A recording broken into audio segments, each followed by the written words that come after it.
MLA Danam Nagender వరుస వివాదాల్లో చిక్కుకుంటున్నారు. తాజాగా బాలీవుడ్ నటి బీజేపీ ఎంపీ కంగనా రనౌత్పై ఆయన చేసిన వ్యాఖ్యలు ఇప్పుడు దుమారం రేపుతున్నాయి. భోగం వేషాలు వేసుకునే దానివంటూ కంగనా రనౌత్ను ఉద్దేశించి చేసిన వ్యాఖ్యలు బీజేపీ నేతలకు ఆగ్రహం తెప్పించాయి. దీంతో బీజేపీ మహిళా మోర్చా నేతలు మహిళా కమిషన్కు ఫిర్యాదు చేశారు. దీంతో మహిళా కమిషన్కు ఆయన నోటీసులు ఇచ్చే ఆలోచనలో ఉన్నట్టు తెలుస్తుంది. మహిళా కమిషన్ దానం నాగేందర్కు నోటీసులు ఇస్తే కనుక ఆయనపై ఆ వివరణను బట్టి మహిళా కమిషన్ చర్యలు తీసుకునే అవకాశాలు కనిపిస్తున్నాయి. ఈ నేపథ్యంలో వరుస వివాదాల్లో దానం నాగేందర్ చిక్కుకుంటున్నారు. తాజాగా గతంలో నందగిరి హిల్స్కి సంబంధించి హైడ్రాపై దానం నాగేందర్పై ఓ కేసు నమోదైంది. అప్పట్లో ముఖ్యమంత్రి ఆయన క్లాస్ స్పీకర్తో కాస్త వెనక్కి తగ్గారు. తాజాగా మరొక వివాదంలో చిక్కున్నారు. ప్రధానంగా రాహుల్ గాంధీపై బీజేపీ చేస్తున్న విమర్శల నేపథ్యంలో బీజేపీ నేత బాలీవుడ్ నటి కంగనా రనౌత్ను ఉద్దేశించి ఆయన చేసిన వ్యాఖ్యలు అభ్యంతరకరంగా ఉన్నాయంటూ బీజేపీ మహిళా మోర్చా నేతలు మహిళా కమిషన్ ఆశ్రయించారు. ఈ నేపథ్యంలో దానం నాగేందర్పై మరోసారి కేసు నమోదయ్యే అవకాశాలున్నాయనే సందేహాలు కూడా వెల్లువెత్తున్నాయి. అసలు దానం నాగేందర్ ఏం మాట్లాడారు ఒకసారి చూద్దాం. రాహుల్ గాంధీ గురించి మాట్లాడే నైతిక హక్కు ఉందా అని అడుగుతా ఉన్నాను. రాహుల్ గాంధీ కుటుంబం ఈ దేశంలో త్యాగాలు చేసినటువంటి కుటుంబం ఏదైనా ఉందంటే, త్యాగాలకు నిలయమైనటువంటి కుటుంబం ఏదుందంటే ఇందిరాగాంధీ తర్వాత రాజీవ్ గాంధీ తర్వాత సోనియా గాంధీ, అదేవిధంగా రాహుల్ గాంధీ గారు. నా పేరు డాక్టర్ బత్తిని కీర్తిలత గౌడ్. నేను సినీ నటి, ప్రొడ్యూసర్ మరియు బీఆర్ఎస్ రాష్ట్ర నాయకురాలిని. ఇందాక నేను ఫోన్ స్క్రోల్ చేస్తూ ఉంటే ఒక వీడియో కనిపించింది. ఆ వీడియోలో ఏముందంటే, మన తెలంగాణ శాసనసభ్యులు బీఆర్ఎస్ పార్టీ నుంచి ఎమ్మెల్యేగా గెలిచి కాంగ్రెస్ పార్టీకి ఈ మధ్య జంప్ అయిన దానం నాగేందర్ గారు ఒక శాసనసభ్యుడై ఉండి ఒక పార్లమెంట్ ఎంపీని, ఒక మహిళని భోగం ఆడే ఒక మహిళ అని వ్యాఖ్యానించడం జరిగింది. మరి సినిమా ఇండస్ట్రీలో ఉండే మహిళలంటే అంత చిన్న చూప? అంటే సినిమా ఇండస్ట్రీ అంటేనే అంత చిన్న చూప? నటించే వాళ్ళంటే ఎందుకు అంత చిన్న చూపు? ఇప్పుడు మనకి ఎంజీఆర్ నుంచి జయలలిత, ఎన్టీఆర్ గారు, ఈ మధ్య చూసుకుంటే పవన్ కళ్యాణ్ గారు, ఆయన ఎంతమంది నిలబడితే అంతమందిని గెలిపించి బ్రహ్మరథం పట్టి ఆయన్ని డిప్యూటీ సీఎంని చేశారు. అంటే ఊరికేనే చేస్తారా? వాళ్ళకుండే ఇమేజ్ వాళ్ళకు ఉంటుంది కదా. ఎందుకు ఇలా అవమానిస్తున్నారు? సినిమా అంటే అంత చిన్న చూప? సినిమా వాళ్ళంటే అంత చిన్న చూప?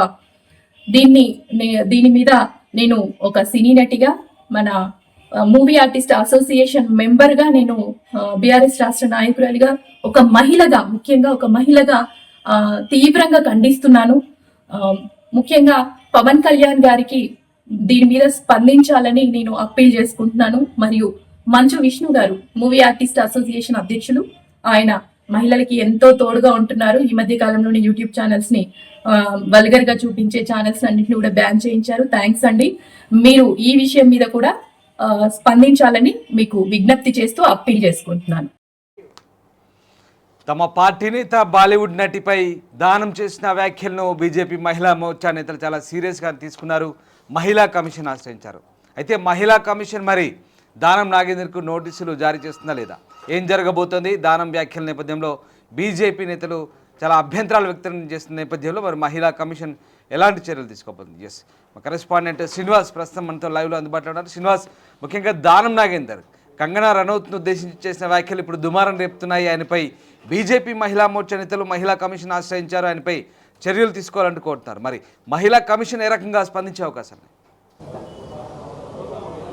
మనం చూస్తూ ఉన్నాం, అటు ఏదైతే కాంగ్రెస్ పార్టీ రాహుల్ గాంధీ విషయంలో ఏదైతే కేంద్ర మంత్రి చేసినటువంటి వ్యాఖ్యలకు నిరసనగా చేస్తున్నటువంటి ధర్నాలలో భాగంగా కంగనా రనౌత్ను ఉద్దేశించి ఎమ్మెల్యే దానం నాగేందర్ తీవ్రమైనటువంటి పదజాలంతో కంగనా రనౌత్ పైన అయితే మాట్లాడినటువంటి పరిస్థితి. భోగం వేషాలు వేసుకునేటువంటి ఆమె కూడా రాహుల్ గాంధీ గురించి మాట్లాడుతుందా అంటూ దానం నాగేందర్ చేసినటువంటి వ్యాఖ్యల నేపథ్యంలో బీజేపీ పార్టీకి సంబంధించినటువంటి మహిళా మోర్చా నాయకులు శిల్పారెడ్డి, అలాగే మిగిలినటువంటి మహిళా మోర్చా నాయకులందరూ కూడా దానం నాగేందర్ దిష్టిబొమ్మ దహనాలు చేసి దానం నాగేందర్కి సంబంధించినటువంటి విషయంలో మాట్లాడినటువంటి మాటలను అయితే వ్యతిరేకిస్తున్నటువంటి పరిస్థితి. ఇక వారు ఒక అడుగు ముందుకేసి మహిళా కమిషన్కి నేరెళ్ళ శారదా మహిళా కమిషన్ చైర్మన్కి అయితే వారు కలవడం జరిగింది. పూర్తి స్థాయిలో మాట్లాడినటువంటి మాటలు అసభ్యకరంగా ఉన్నాయి. దానం నాగేందర్ పైన చర్యలు తీసుకోవాల్సిందే అంటూ ఆ నేరెళ్ళ శారదాని అయితే కలిసినటువంటి పరిస్థితి. గతంలోనే మనం చూసాం, అటు కేటీ రామారావుకు సంబంధించినటువంటి విషయంలో కూడా ఇట్లాంటి విషయంలో ముఖ్యంగా ఫ్రీ బస్సులకు సంబంధించినటువంటి విషయంలో వ్యాఖ్యలు చేసినటువంటి నేపథ్యంలో నేరెళ్ళ శారదా కమిషన్గా ఉండి కేటీఆర్కే నోటీసులు పంపించినటువంటి సందర్భాన్ని మనం చూసాం. ఆ తర్వాత పాడి కౌశిక్ రెడ్డికి కూడా నోటీసులు పంపించినటువంటి సందర్భాలు చూసాం. ఇప్పుడు ఇదే తరుణంలో మరి దానం నాగేందర్ ప్రస్తుతానికి బీజేపీకి నేత పైన కంగనా రనౌత్ పైన చేసినటువంటి వ్యాఖ్యలకు నిరసనగా వారైతే కంప్లైంట్ అయితే చేయడం జరిగింది. నేరెళ్ళ శారదను కలిసి వారికి సంబంధించినటువంటి రిప్రజెంటేషన్ అయితే ఇచ్చినటువంటి సందర్భంలో మరి ఖచ్చితంగా కమిషన్ స్పందిస్తుందన్నటువంటి ఆశాభావాన్ని అయితే బీజేపీ పార్టీ అయితే చెప్తా ఉంది. మరి దానం నాగేందర్ కూడా దీనికి సంబంధించినటువంటి విషయంలో భోగం వేషాలు వేసుకునేటువంటి వ్యక్తి కూడా రాహుల్ గాంధీ గురించి మాట్లాడుతుందా అని చెప్పేసి అసభ్యంగా మాట్లాడినటువంటి మాటలకు ఆయన లోబడి ఉంటాడా, లేదు అంటే క్షమాపణ ఏమైనా చెప్తాడా, వీటన్నింటి విషయంలో కూడా కొద్ది సమయం అయితే వెయిట్ చేయాల్సిందే. ఖచ్చితంగా ఏదైతే కంప్లైంట్ ఉందో కంప్లైంట్ ఇచ్చినందుకు ఖచ్చితంగా రావాల్సిందే అనేటువంటి యొక్క సూచనప్రాయమైనటువంటి నోటీసులను కూడా దానం నాగేందర్కి ఇస్తారు అనేటువంటి వార్తలు కూడా వస్తూ ఉన్నాయి. గతంలో జరిగినటువంటి ప్రతి విషయంలో కూడా మహిళా కమిషన్ అయితే ఖచ్చితంగా ఎవరైతే ఆ యొక్క కంప్లైంట్ ఉంటుందో కంప్లైంట్ సంబంధించినటువంటి విషయంలో అవతల చేసినటువంటి కామెంట్లు చేసినటువంటి వ్యక్తులకు నోటీసులు ఇస్తున్నటువంటి సందర్భాలు మనం చూస్తూ ఉన్నాం. మరి ఇప్పుడు కాంగ్రెస్ పార్టీలో ఉన్నాడు దానం నాగేందర్ అని చెప్పేసి ఏమైనా వదిలివేస్తారా అనేటువంటి క్వశ్చన్ కూడా వస్తూ ఉన్నటువంటి నేపథ్యంలో మరి దానం నాగేందర్ తరచుగా అటు హైడ్రా రంగనాథ్ పైన చేసినటువంటి వ్యాఖ్యలు, ఆ తర్వాత కొన్ని సందర్భాలలో తను మాట్లాడుతున్నటువంటి మాటలు, ఆ తర్వాత ఇప్పుడు మహిళలను ఉద్దేశించి ముఖ్యంగా కంగనా రనౌత్ బాలీవుడ్ నటి అలాగే ఎంపీగా కొనసాగుతున్నటువంటి కంగనా రనౌత్ను ఉద్దేశించి చేసినటువంటి వ్యాఖ్యలు అయితే దుమారం అయితే రేగుతూ ఉన్నాయి. ఖచ్చితంగా మరి మహిళా కమిషన్ చర్యలు తీసుకుంటుందనేటువంటి ఆశాభావంలో బీజేపీ పార్టీ మహిళా మోర్చా నేతలు అయితే కనబడతా ఉన్నారు. మరి అది ఎంతవరకు వెళ్తూ ఉంది, బహిరంగ క్షమాపణ ఏమైనా దానం నాగేందర్ చెప్తాడా, లేదు అంటే మహిళా కమిషన్ ముందుకి హాజరవుతారా, విచారణను ఎదుర్కొంటారా, వీటన్నింటికి కూడా సమాధానం కొద్ది రోజుల్లో తేలనుంది. Ramdas sir, thank you Srinivas, thanks for the update. So Danam Nagender Kangana రనౌత్పై చేసిన వ్యాఖ్యలతో ఒకసారిగా బీజేపీ మహిళా నేతలు అయితే మండిపడుతున్నారు. దానం వ్యాఖ్యలను ఖండించారు, పైగా మహిళా కమిషన్కు ఫిర్యాదు చేశారు. ఈ నేపథ్యంలో దానం వ్యవహార శైలి చర్చనీయాంశంగా మారింది. వివాదాలు దానంకు కొత్త ఏం కాదు. గతంలో జూబ్లీ హిల్స్లోని నందగిరి హిల్స్లో ఆయన గోడ కూల్చివేసి దాదాపు 10 లక్షలు నష్టం చేసినట్టుగా అప్పుడు జిహెచ్ఎంసీ విజిలెన్స్ ఎన్ఫోర్స్మెంట్ అలాగే డిఆర్ఎఫ్ సిబ్బంది కంప్లైంట్ చేశారు. దీంతో ఆయనతో పాటు ఆయన అంశాలపై కూడా కేసు నమోదైంది. తాజాగా దానం నాగేందర్ రాహుల్ గాంధీని ఉద్దేశించి బీజేపీ నేతలు చేస్తున్న విమర్శల నేపథ్యంలో కంగనా రనౌత్ను ఉద్దేశించి చేసిన అభ్యంతరకర వ్యాఖ్యల పట్ల బీజేపీ నేతలు చాలా తీవ్రంగా స్పందించారు. మహిళా కమిషన్ ఫిర్యాదు చేశారు. అయితే మరి మహిళా కమిషన్ ఎలాంటి చర్యలు తీసుకుంటుందని మాత్రం ఆసక్తికరంగా మారింది. మరొకసారి దానం నాగేందర్ అసలు ఏం మాట్లాడారు, దానికి ప్రతిగా బీజేపీ నేతలు ఎలాంటి కౌంటర్ ఇచ్చారో చూద్దాం. సినిమాలో ఒక భోగమేషం వేసేటువంటి కంగనా రనౌత్ గారు రాహుల్ గాంధీ గురించి మాట్లాడే నైతిక హక్కు ఉందా అని అడుగుతా ఉన్నాను.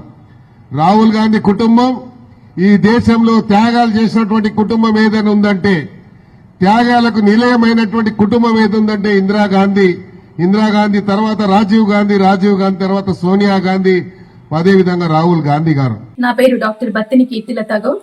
నేను సినీ నటి, ప్రొడ్యూసర్ మరియు బీఆర్ఎస్ రాష్ట్ర నాయకురాలిని. ఇందాక నేను ఫోన్ స్క్రోల్ చేస్తూ ఉంటే ఒక వీడియో కనిపించింది. ఆ వీడియోలో ఏముందంటే, మన తెలంగాణ శాసనసభ్యులు బీఆర్ఎస్ పార్టీ నుంచి ఎమ్మెల్యేగా గెలిచి కాంగ్రెస్ పార్టీకి ఈ మధ్య జంప్ అయిన దానం నాగేందర్ గారు ఒక శాసనసభ్యుడై ఉండి ఒక పార్లమెంట్ ఎంపీని, ఒక మహిళని భోగం ఆడే ఒక మహిళ అని వ్యాఖ్యానించడం జరిగింది. మరి సినిమా ఇండస్ట్రీలో ఉండే మహిళలంటే అంత చిన్న చూప, అంటే సినిమా ఇండస్ట్రీ అంటేనే అంత చిన్న చూప, నటించే వాళ్ళంటే ఎందుకు అంత చిన్న చూపు? ఇప్పుడు మనకి ఎంజీఆర్ నుంచి జయలలిత, ఎన్టీఆర్ గారు, ఈ మధ్య చూసుకుంటే పవన్ కళ్యాణ్ గారు, ఆయన ఎంతమంది నిలబెడితే అంతమందిని గెలిపించి బ్రహ్మరథం పట్టి ఆయన్ని డిప్యూటీ సీఎంని చేశారు. అంటే ఊరికేనే చేస్తారా? వాళ్ళకుండే ఇమేజ్ వాళ్ళకు ఉంటుంది కదా. ఎందుకు ఇలా అవమానిస్తున్నారు? సినిమా అంటే అంత చిన్న చూప, సినిమా వాళ్ళంటే అంత చిన్న చూప. దీని మీద నేను ఒక సినీ నటిగా మన మూవీ ఆర్టిస్ట్ అసోసియేషన్ మెంబర్గా నేను బీఆర్ఎస్ రాష్ట్ర నాయకురాలిగా ఒక మహిళగా ముఖ్యంగా ఒక మహిళగా తీవ్రంగా ఖండిస్తున్నాను. ముఖ్యంగా పవన్ కళ్యాణ్ గారికి దీని మీద స్పందించాలని నేను అప్పీల్ చేసుకుంటున్నాను. మరియు మంచు విష్ణు గారు మూవీ ఆర్టిస్ట్ అసోసియేషన్ అధ్యక్షులు, ఆయన మహిళలకి ఎంతో తోడుగా ఉంటున్నారు. ఈ మధ్య కాలంలోనే యూట్యూబ్ ఛానల్స్ ని వల్గర్ గా చూపించే ఛానల్స్ అన్నింటినీ కూడా బ్యాన్ చేయించారు. థ్యాంక్స్ అండి. మీరు ఈ విషయం మీద కూడా స్పందించాలని మీకు విజ్ఞప్తి చేస్తూ అప్పీల్ చేసుకుంటున్నాను. రైట్, వరుసగా వివాదాలు వెంటాడుతున్నాయి దానం నాగేందర్. గతంలో కూడా ఆయనపై జిహెచ్ఎంసీ ఫిర్యాదు నేపథ్యంలో కేసు నమోదైంది. నందగిరి హిల్స్ పార్క్ గోడను ఎమ్మెల్యే అతని అనుచరులు కూల్చివేశారంటూ జిహెచ్ఎంసీ ఎన్ఫోర్స్మెంట్ అధికారులు ఆయనపై ఫిర్యాదు చేశారు. దాదాపు 10 లక్షల నష్టం వాటిల్లినట్టుగా ఈ ఫిర్యాదులు పేర్కొన్నారు. దీంతో ఎమ్మెల్యేపై కేసులు నమోదయ్యాయి. ఆయన అనుచరులపై కూడా వివిధ సెక్షన్ల కింద కేసులు నమోదు చేశారు.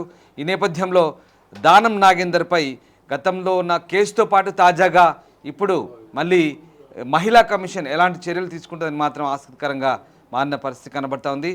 సో దానం నాగేందర్పై ప్రస్తుతానికైతే బీజేపీ నేతలు ఫిర్యాదు చేసిన పరిస్థితి. సో మహిళా కమిషన్ మరి ఏం చర్యలు తీసుకుంటుంది, ఎలాంటి స్టెప్ తీసుకోబోతుందని మాత్రం ఆసక్తికరంగా మారుతుంది.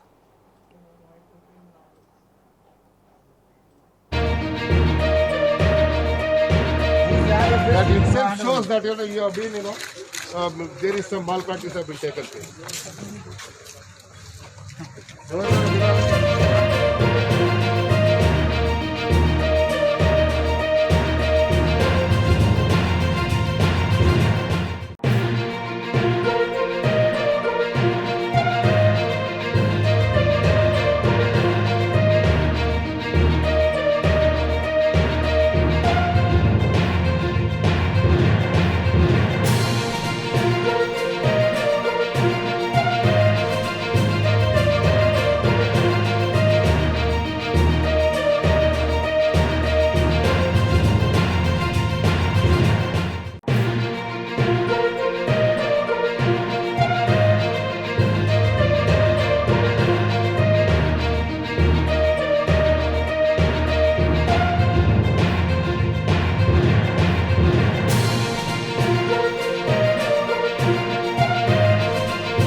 ఎందుకు వచ్చామని అడిగే అధికారం వాళ్ళకి లేదు. పోయినప్పుడు నేనేమన్నా చేసి నేను ప్రోత్సహించి నేను వాళ్ళని ప్రొవోకేట్ చేస్తే తప్పకుండా నా మీద నేను వార్నింగ్ ఇచ్చి వచ్చాను. బస్తీ వాళ్ళకి మీరు పొరపాటున కూడా చేయి పెట్టొద్దు, వాళ్ళకి అధికారం లేదు, మనం చెప్తాము, ఎక్కడ చెప్పాలో అక్కడ చెప్తామని చెప్పాను. రైట్ ఫోరంలో చెప్తానని చెప్పాను. ఆపిచ్చి నేనే వచ్చాను. ఇన్స్పెక్టర్ అక్కడ విట్నెస్ రికార్డు కూడా చేశారు. వాళ్ళు కూడా అవన్నీ తెలుసుకోకుండా సోమోటో కింద కేసు పెట్టారు. కాబట్టి ఇది వ్యక్తిగతంగా పోతున్నది ఇష్యూ. కాబట్టి వ్యక్తిగతంగా ఎంత తీసుకున్నా పర్లేదు. ఇలాంటి ఆఫీసర్ చాలా చూశాను నేను. ఇంకా దీని ఎన్ని కాన్సిక్వెన్సెస్ ఏదున్నా ఎదురిచ్చేవాడిని. నేను గుండె ధైర్యంతో ఎమ్మెల్యే వచ్చినని ఎల్లయ్యగాడు మల్లయ్యగాడు గెలిపిస్తే రాలేదు. ఇట్లా ఉంటే చాలా మందిని చూసినాను. కొన్ని రిజర్వేషన్స్ ఉంటాయి. కొంతమందికి ఏమో ఆ ఉద్యోగం ఇష్టం ఉండదు. ఆ ఉద్యోగం ఇష్టం లేకుండా గిట్లా ఏదైనా చేస్తే తీసుకుపోయి ఇంకేదైనా మంచి పోస్ట్ ఇస్తారు అనుకుంటారు. కొంతమందికి ఏమో డైలీ పబ్లిసిటీ కావాలనుకుంటారు. మా సమస్యల పరిష్కారం కావాలి. మాకేం మేము పబ్లిక్ లైఫ్లో ఇన్నేళ్ళ నుంచి ఉన్నాము, ఇన్నేళ్ళ నుంచి ప్రజల మధ్యలో ఉన్నాము, ప్రజా సమస్యలు తెలిసిన వాళ్ళము, ప్రజలు ఎట్లా ఎదుర్కోవాలి, కష్టాలు ఎదుర్కోవాలి తెలిసిన వాళ్ళము. తెలుగుదేశం పార్టీ 19 సంవత్సరాలు అధికారంలో ఉంటే 19 సంవత్సరాలు ఆపోజిషన్ ఎమ్మెల్యేగా పోరాడి చలో అసెంబ్లీ కార్యక్రమంలో నెత్తులు వలిగి బుల్లెట్లు మా పక్క పైన పోయినా భయపడలేదు. కేసులు అప్పుడు 190 కేసులు పెట్టారు. మేము భయపడ్డామా? ఇప్పుడు మేము భయపడతామా? ఇవన్నీ భయపడేటోళ్ళం కాదు. ఇది అనవసరంగా దీనికి రాజకీయానికి తెరలేపుతున్నారు. కాబట్టి ఎందుకంటే మళ్ళా అనవసరంగా వేరే ఇప్పుడు గుడిసెలు తీసేస్తే వేరే పార్టీలు ఊకుంటారా? ఇప్పుడు మేము జిహెచ్ఎంసీ ఎలక్షన్ పోతున్నాము. ఎలక్షన్ల ముందు ఇలాంటి పనులు చేస్తే ప్రజల దగ్గరికి ఏం ముఖం పెట్టుకొని పోతాం మేము? ఎలక్షన్లో మాకు ఓటేయమని చెప్పి గుడిసెలలో నువ్వు ఏలు పెట్టవద్దు. నువ్వు నాలా మీద ఉంటే తీసేయి. ముఖ్యమంత్రి గారు నీకు అధికారం ఇచ్చాడు. ఎవరైనా ప్రభుత్వ స్థలం మీద కబ్జా ఉంటే నీకు కంప్లైంట్ వస్తే తీసేయి, నీకు అధికారం ఇచ్చాడు. లేదా ఇట్లా పార్కులలో కబ్జా చేస్తే తీసేయి, నీకు అధికారం ఇచ్చారు. కానీ గుడిసెలు ఉండొద్దు, ఈడ అంటరానోళ్ళు ఉండొద్దు, ఈడ ఎస్టీలు ఉండొద్దు, ఎస్సీలు ఉండదు, మాలలు ఉండొద్దు, మాదిగలు ఉండొద్దు అని చెప్పడానికి మీరెవరు? కాబట్టి ఇది ఎస్టీల బస్తీ, ఎస్టీల గురించి కేటాయించిన బస్తీ. వాళ్ళకు ప్రభుత్వ పరంగా గజెట్ ఇచ్చి వాళ్ళకు ఇయర్ మార్క్ చేసి ఫౌండేషన్ వేసి కాలమ్స్లు వేసాయాడ. బిల్డింగ్స్ ఆల్రెడీ ఒక స్టేజ్కి వచ్చాయి. వచ్చిన తర్వాత బడ్జెట్ లేక అది ఆగింది. బడ్జెట్ లేక ఆగింది కాబట్టి బడ్జెట్ వస్తుంది. రేపు ముఖ్యమంత్రి గారు వచ్చిన తర్వాత బడ్జెట్ ఇచ్చి వాళ్ళకి దారి లేకుండా చేస్తున్నారు. మా ఆవేదన ఏంది, వాళ్ళకి దారి లేకుండా చేస్తున్నాం. పార్కు ఒకటి తీసుకోవాలి వద్దంటలేండి, నేనే కట్టిస్తా అని చెప్పిన, నా బడ్జెట్ ఇస్తా అని చెప్పాను. ప్రైవేట్ వాళ్ళతో ఎందుకు కట్టిస్తున్నారు? ప్రైవేట్ వాళ్ళు వాళ్ళ సొంత ఆస్తి లేక కూర్చొని కట్టిస్తున్నారు. వాళ్ళని ఎవరు ప్రోత్సహిస్తున్నారు? డిపార్ట్మెంట్తో చేయించండి. డిపార్ట్మెంట్తో చేయిస్తే నేను కూడా కూర్చుంటాను పోయి. అసలైన తొలి వెలుగు. ఫాలో వాట్సాప్ @తొలి వెలుగు అఫీషియల్.